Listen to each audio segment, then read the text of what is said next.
औज़ुबिल्लाहिमिनश्शैतानिर्रजीम बिस्मिल्लाहिर्रहमानिर्रहीम। अज़ीज़ तलबा, अस्सलामु अलैकुम।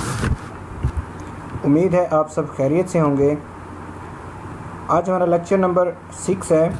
लेक्चर नंबर 6 स्टार्ट करने से पहले मैं आपको लेक्चर नंबर 5 की असाइनमेंट्स देना पिछले लेक्चर में रह गई थी हमारी, तो मैं पहले आपको वो असाइन करता हूँ। बहुत ही इम्पोर्टेंट असाइनमेंट है वो। तो आपने करना क्या है, आपने अपनी सीवी बना के मुझे भेजनी है।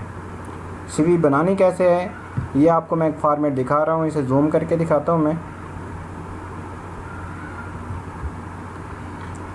ये सीवी अपना यहाँ नेम लिखना है, अपना एड्रेस, और उसके बाद आपने ऑब्जेक्टिव देना है, जो भी आपका ऑब्जेक्टिव है जिस काम के लिए आप अप्लाई कर रहे हैं। फिर उसके बाद बेसिक इन्फॉर्मेशन, एक टाइटल देना है। टाइटल के बाद आपने अपनी इन्फॉर्मेशन जो है वो पर्सनल इन्फॉर्मेशन यहाँ पर पुट करनी है सारी, और ये पुट करने के बाद आपने अपनी क्वालिफ़िकेशन का एक टाइटल देना है। उसके बाद आपने एक टेबल इनपुट करना है। टेबल में आपने टाइटल में ये चीज़ें देनी है, डिग्री, ईयर, डिवीज़न और बोर्ड और इंस्टीट्यूट, और नीचे आपने वो तमाम इन्फॉर्मेशन प्रोवाइड करनी है जो आप दे रहे हैं। उसके बाद आपने क्या करना है, एक्सपीरियंस, अगर आपका कहीं एक्सपीरियंस है पढ़ाने का तो आप वो यहाँ पर नॉमिनेट करेंगे, और कोई आपके पास इस बेसिक स्किल्स के अलावा अदर कोई स्किल है तो आप वो भी यहाँ पर पुट करेंगे। हॉबीज़ लिखेंगे, लैंग्वेज लिखेंगे, और उसके बाद ये आपने यहाँ पर इसका एंड कर देना है।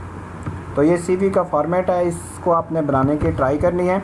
अगर इसके रिलेटेड कोई भी क्वेश्चन हुआ तो आप मुझसे कमेंट्स बॉक्स में पूछ सकते हैं, या मेरे मेल एड्रेस पे जैसे आपकी सीवी आएगी उसमें जो भी इम्प्रूवमेंट्स होंगी मैं आपको फर्दर ईमेल भी कर दूंगा। आज के टॉपिक की तरफ चलते हैं।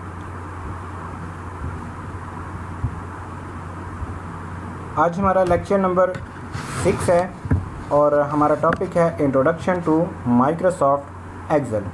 आज हमने एक्सेल का इंट्रोडक्शन लेना है।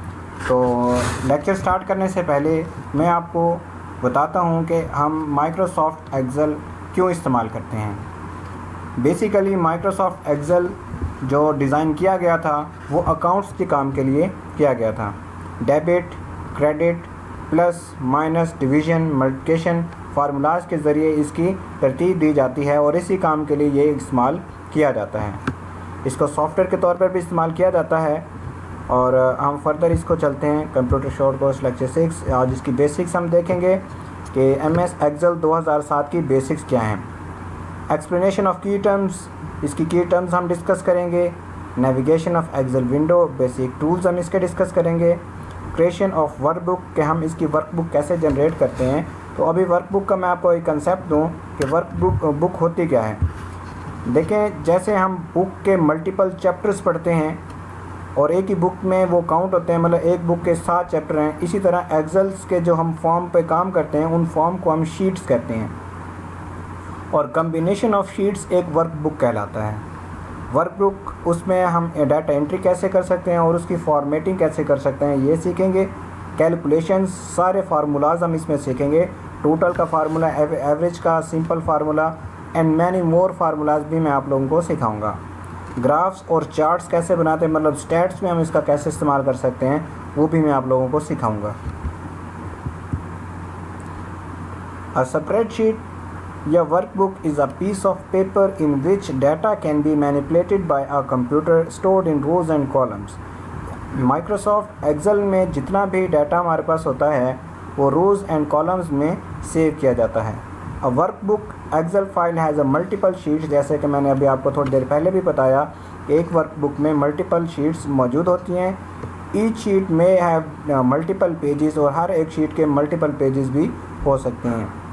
रिकॉर्ड और organisation information in a row column, और हम इसमें रोज़ में और कॉलम्स में इसमें डाटा हम जो है वो रिकॉर्ड करेंगे। इसमें हम कैलकुलेशंस और simple statistical analysis across a row और अ कॉलम भी करते हैं। क्रिएट चार्ट, और हम इसमें चार्ट भी डिज़ाइन करते हैं, ये भी स्टैट्स में ये काम आता है। On the data displayed in a spreadsheet. Next पे चलते हैं, वर्कबुक्स वर्सेस शीट्स। इसका इंट्रोडक्शन मैं आपको प्रैक्टिकल वर्क में ही समझा दूंगा।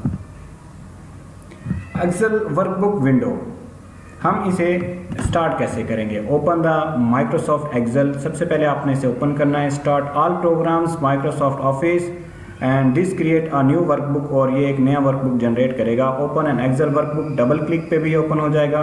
Then practice file named home expense dot XLSX, ये इसकी एक्सटेंशन फाइल है। Open an Excel workbook in an Excel, click Office button, Office button पे आपने क्लिक करना है।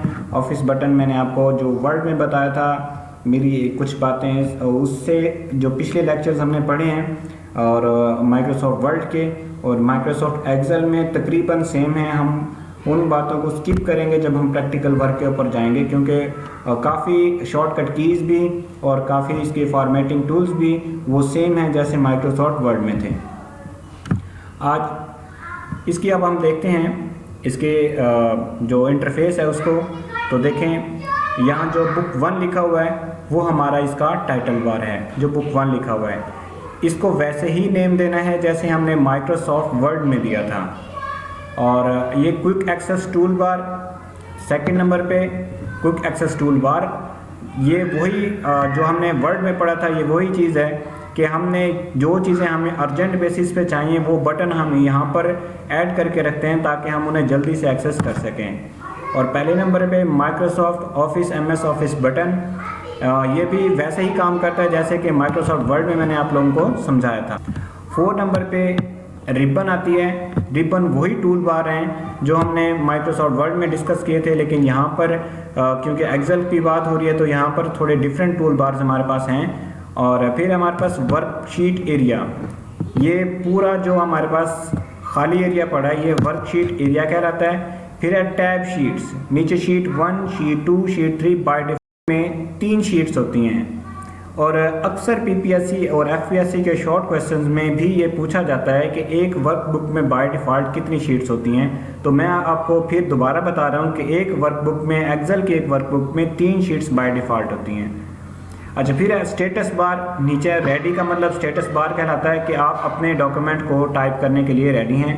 और नीचे है F1 हेल्प का बटन कि अगर आपको कोई फार्मूला कोई मिस्टेक हो गई है तो आप इस हेल्प बटन से जाके उसको दोबारा देख भी सकते हैं। नेक्स्ट स्लाइड पे चलते हैं। माइक्रोसॉफ्ट ऑफिस बटन, जैसे कि मैंने अभी आपको बताया कि जैसे हमारा काम था वर्ड में वैसे ही हमारा काम है इस एक्सेल में। आप देख सकते हैं जैसे ही ऑफिस बटन पे आप क्लिक करेंगे, न्यू पे क्लिक करेंगे तो आप नई वर्कशीट उसमें जनरेट कर सकते हैं। ओपन पे क्लिक करेंगे तो जो आपकी एग्जिस्टिंग फाइल पड़ी है आप उनको ओपन कर सकते हैं। सेव पे क्लिक करेंगे तो आपकी फ़ाइल सेव हो जाएगी। सेव एज पे क्लिक करेंगे तो आपकी एक फ़ाइल की कॉपी जनरेट होकर वो सेव हो जाएगी। प्रिंट पे क्लिक करेंगे तो आपको प्रिंट ये डिस्प्ले करवाएगा। प्रिपेयर पे क्लिक करेंगे तो ये आपको प्रिपेयर करवा देगा। सेंड पे क्लिक करेंगे तो ये ईमेल वगैरह करवा देगा। और पब्लिश और क्लोज वगैरह इसको बंद कर देंगे। तो अगली स्लाइड पे चलते हैं हम। रिबन, ये वही टूल बार हैं जो हम यूज़ करेंगे एक्सेल में। और इसमें कॉपी पेस्ट कट ये चीज़ें हम पहले कर चुके हैं। और ये जो फ़ॉन्ट स्टाइल है ये भी हम पहले कर चुके हैं, इसको भी हमें दोबारा करने की ज़रूरत नहीं पड़ेगी। अलाइनमेंट वगैरह सेट करना भी हम लोग सीख चुके हैं। इससे अगली चीज़ें मैं आपको स्टार्ट करवाऊंगा। ये होम के टूल बार हैं, इंसर्ट के अलग हैं, पेज लेआउट के अलग हैं, फार्मूलाज के अलग हैं, डाटा के अलग हैं, रिव्यू के अलग हैं, व्यू के अलग हैं, एड्स इन के अलग हैं और एक्रोबैट के अलग हैं। The workbook is comprised of rose and columns, ये रोज एंड कॉलम्स पर मुश्तमिल होती है फाइल। और एक सेल किसे कहते हैं? A cell is a labelled with both a numeric और अल्फ़ाबेटिकल वैल्यू। नेम कन्वेंशन, जैसे C3 इज़ एक्टिव सेल। तो जैसे आप एक इसके ऊपर देख रहे हैं कि एक सेल एक्टिव है C, A B C D E F, ये हमारे पास कॉलम्स कहलाते हैं। और ये जो साइड पे 1 2 3 4 लिखा हुआ है ये हमारे पास रोज़ नंबर कहलाते हैं। ये रोज़ एंड कॉलम्स कंबाइंडली सेल्स बनाते हैं। जैसे एक सेल ब्लैक बॉक्स में आप देख रहे हैं, इसे C3 का नाम देते हैं कि जिस सेल पे भी हम क्लिक करेंगे, जैसे अगर मैं इससे नेक्स्ट सेल में क्लिक करता हूँ तो वो D3 कहलाएगा। ये खैर हम प्रैक्टिकल वर्क में भी सबको देखेंगे। Steps of creation a workbook, सबसे पहले आपने नई वर्कबुक जनरेट कैसे करनी है से आपने पहले एक वर्कबुक को ओपन करना है। और ओपन करने के बाद ऑफिस बटन में जाके आपने उसमें सेव एज पे क्लिक करके आप उसे सेव कर सकते हैं एक वर्कबुक को। और न्यू वर्कबुक आपने कैसे जनरेट करना है? You have to office button पे वही जैसे मैंने अभी बताया क्लिक करना है। उसके बाद क्रिएट बटन पे ऑफिस ब्लैंक वर्कबुक पे क्लिक करके आपने नीचे क्रिएट बटन एक खड़ा है उस पर क्लिक करेंगे तो आपके पास एक नई वर्कबुक जनरेट हो जाएगी। सेव अवर वर्कबुक मैंने अभी आपको तरीका बताया कि सेव एज पे क्लिक करेंगे तो वो आपके पास सेव हो जाएगी। उसके बाद आपने उसमें डाटा एंटर करना है और डाटा एंटर करने का पूरा तरीका बाकी सब चीज़ें अभी हम चल के और देखते हैं अपने प्रैक्टिकल वर्क में। ये सारी चीज़ें आप लोग प्रैक्टिकल वर्क में सीख जाएंगे। सो आपने प्रेस करना है विंडो बटन, माइक्रोसॉफ्ट एक्सेल। जैसे ही क्लिक करेंगे आपके पास ये ओपन हो जाएगा। बार वॉल्स आइसक्रीम वाला है वह आप लोगों में से काफ़ी लोगों को पसंद होगी, कुछ के घर बच्चे भी होंगे। आइसक्रीम की ये ट्यून सुन के ही वो भाग के जाते होंगे आइसक्रीम लेने। खैर हम अपने टॉपिक की तरफ आते हैं। तो ये हमारे पास इंटरफेस है माइक्रोसॉफ्ट एक्सेल का। तो अगर आप देखें ये हमारे पास वही टाइटल बार, ये ऑफिस बटन, ये क्विक एक्सेस टूल बार और ये मेन्यू बार और ये उसका टूल बार। देखें एक नई वर्कबुक आपने जनरेट कैसे करनी है। ऑफिस बटन पे क्लिक करना है, न्यू पे क्लिक करेंगे और ब्लैंक डॉक्यूमेंट पे डबल क्लिक करेंगे तब भी जनरेट हो जाएगा, या क्लिक करके क्रिएट बटन पे प्रेस करेंगे तब भी ये जनरेट हो जाएगा। अच्छा उसके बाद आपने क्या करना है, उसके बाद आपके वही कट कॉपी पेस्ट आपको पहले से पता है। मैं यहाँ फर्दर एक बार फिर भी बता देता हूँ। जैसे मैंने ये नेम टाइप किया, मैं इस पर प्रेस करके कट पे क्लिक करूँगा तो यहाँ से कट होगा। जिस सेल में जाके मैं क्लिक करूँगा वो सेल एक्टिवेट होगा और उस पेस्ट बटन पे क्लिक करूँगा तो वो वहाँ पर आ जाएगा। देखें इस सेल का एड्रेस क्या है, H14। H कॉलम, पहले कॉलम का नेम और फिर उस रो का नेम, मतलब H14 इसका एड्रेस है। तो जब हम फार्मूलाज इस्तेमाल करेंगे तब आपको ये चीज़ें देखनी पड़ेंगी। यहाँ भी वैसे इसका एड्रेस वगैरह लिखा होता है। अच्छा खैर आगे देखते हैं। ये फ़ॉन्ट के स्टाइल ये आप पहले भी कर चुके हैं। खैर मैं आपको एक दफ़ा दोबारा, आपने यहाँ से इसको साइज़ बड़ा करना है या यहाँ से भी कर सकते हैं। और उसके बाद आपने उसी तरह जैसे मैंने आपको पहले भी समझाया हुआ है, आपने यहाँ पर राइटिंग स्टाइल डिफरेंट अप्लाई करके इसकी प्रैक्टिस करनी है। बोल्ड भी कर सकते हैं, जो सेल आप एक्टिवेट रखेंगे वो बोल्ड हो जाएगा। इटैलिक भी कर सकते हैं, उसे अंडरलाइन भी कर सकते हैं और बॉर्डर्स में उसे कन्वर्ट भी कर सकते हैं। देखें ये बॉर्डर्स में कन्वर्ट हो गए। ये जो पहले आपको बॉर्डर्स बने हुए हैं ये वर्चुअल हैं, ये आपको नज़र तो आ रहे हैं, लेकिन जब आप इसका प्रिंट लेंगे तो ये प्रिंट में नहीं आएंगे। आप इसका बैकग्राउंड कलर भी चेंज कर सकते हैं। ये देखें अब मैंने नीचे वाला सेल एक्टिवेट किया हुआ था तो ये वहीं पर इफेक्ट अप्लाई हो रहा है। मैंने जिस सेल पे इसको अप्लाई करवाना पहले उसे मैं क्लिक करूँगा और उसके बाद ये उसमें अप्लाई होगा। आप उसके फ़ॉन्ट के कलर भी चेंज कर सकते हैं। आप देख सकते हैं ये फ़ॉन्ट के कलर भी इसके तब्दील हो रहे हैं।